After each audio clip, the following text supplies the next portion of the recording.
Hi అండి, welcome to Harsha's Hindu divine. ఈరోజు నేను మీకు తిరుమలలో ఉన్నటువంటి ఆకాశగంగా తీర్థం గురించి వివరించబోతున్నాను. ఆకాశగంగా తీర్థం ఆవిర్భావానికి ఒక చిన్న కథ ఉంది. ఆ కథ ఇప్పుడు నేను మీతో షేర్ చేసుకుంటాను. రీసెంట్గా నేను తిరుమల వెళ్ళినప్పుడు అంజనాద్రి కొండపైన ఈ ఆకాశగంగా తీర్థాన్ని అలాగే ఆలయాన్ని దర్శించుకున్నాను. తిరుమలకు వెళ్ళేటువంటి భక్తులకి ఈ ఆలయ చరిత్ర తెలియాలనేటువంటి ఉద్దేశంతో నేను విజిట్ చేసిన ప్రతి టెంపుల్ గురించి కూడా నా ఛానల్లో వీడియోస్ పోస్ట్ చేస్తున్నానండి. మీరు ఇంకా నా ఛానల్ని ఎవరైనా చూడకపోతే వెంటనే చూడండి, సబ్స్క్రైబ్ చేసుకోండి. మీకు వీడియో నచ్చితే లైక్ చేయండి, అలాగే కామెంట్ చేయండి. ఇక ఆకాశగంగా తీర్థం యొక్క ఆవిర్భావం గురించి వివరిస్తాను. పూర్వం శ్రీ వెంకటేశ్వర స్వామికి తిరుమల నంబియార్ అనేటువంటి ఒక భక్తుడు ఉండేవాడు. అతను ప్రతిరోజు కూడా పాప వినాశని తీర్థం నుంచి నీటిని తీసుకొని శ్రీ వెంకటేశ్వర స్వామికి అభిషేకం చేయడానికి తిరుమల కొండపైకి వెళ్ళేవాడు.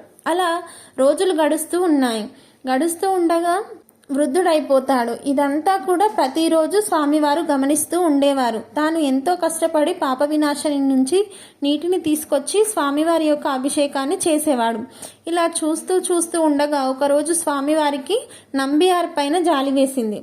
నంబియార్ యొక్క కష్టాన్ని తగ్గించాలి అనుకున్న శ్రీ వెంకటేశ్వర స్వామి నంబియార్ ఎదుటకి ఒక కోయవాడి రూపంలో వెళ్తాడు.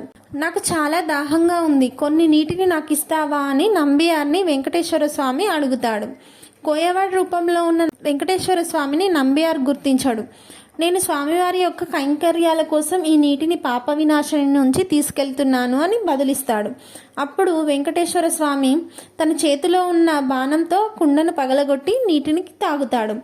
నంబియార్ కుండ తేలికవడం గమనించి వెనక్కి తిరిగి చూసుకుంటాడు. అప్పుడు నీళ్లు కింద పడుతుంటాయి, స్వామివారు తాగుతున్నారు.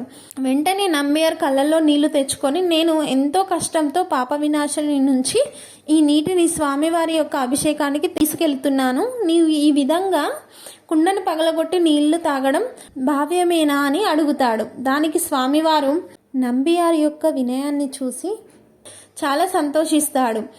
ఈ పాప వినాశని తీర్థానికి బదులుగా ఇక్కడికి దగ్గరలో ఇంకొక జలపాతం ఉంది, అక్కడి నుంచి నువ్వు స్వామివారి కోసం ఇక నుంచి నీటిని తీసుకెళ్ళు అని చెబుతాడు. ఎక్కడుంది స్వామి అని నంబియార్ బదిలిస్తాడు. అప్పుడు నేను నీకు చూపిస్తాను పదా అని ఆకాశగంగా తీర్థం దగ్గరికి తీసుకెళ్తాడు.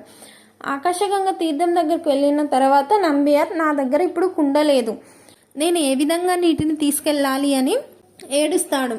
అప్పుడు వెంకటేశ్వర స్వామి ఒక బంగారు బిందెని ఇచ్చి అక్కడి నుంచి మాయమైపోతాడు. అప్పుడు నంబియార్కి వచ్చింది వెంకటేశ్వర స్వామి అని అర్థమైపోతుంది. ఆ ఆకాశగంగా తీర్థాన్ని కుండలో పట్టుకుంటాడు. కానీ ఈ ఆకాశగంగా తీర్థం ఎక్కడి నుంచి వస్తుంది, దీని మొదలు ఎక్కడుంది అని వెతుకుతాడు. అప్పుడు ఆయనకు ఆ తీర్థం ఎక్కడి నుంచి వస్తుందో అర్థం కాదు.